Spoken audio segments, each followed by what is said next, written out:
cge2.tn.gov.in என்ற இணைய அதிமுக இணை ஒருங்கிணைப்பாளர் எடப்பாடி பழனிசாமி சர்வாதிகாரி போல் செயல்படுவதாக அக்கட்சியின் முன்னாள் நிர்வாகி புகழேந்தி கூறியுள்ளார்.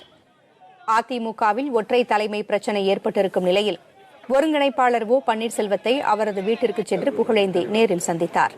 பின்னர் செய்தியாளர்களிடம் பேசிய அவர், திமுக அரசை எதிர்த்து பேசும் தைரியம் எடப்பாடி பழனிசாமிக்கு இல்லை என்றும் கூறினார். வேதனையோடு சொல்லுகிறேன், பழனிசாமி தலைமையிலே இந்த கட்சி சின்ன பின்னமாகிவிட்டது. எல்லா விஷயமும் எங்களுக்கு தெரியும், உள்ள இருந்ததால வெளியில் இருந்ததால உங்களுக்கும் புரியும். எல்லாவற்றையும் எடுத்துக்கொள்ளுவேன், எதையுமே கொடுக்க முடியாது என்ற அரசியலிலே ஒரு சர்வாதிகாரியை பார்த்திருந்தால் அது பழனிசாமியாகத்தான் இருக்கு, வேற யாரும் இருக்க முடியாது.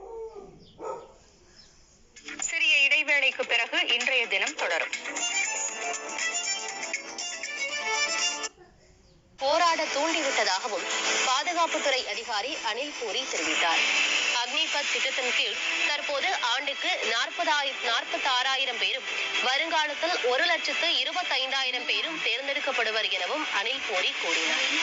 அக்னிபத் திட்டத்தில் பெண்களும் விண்ணப்பிக்கலாம் என்றும் கூறப்பட்டுள்ளது.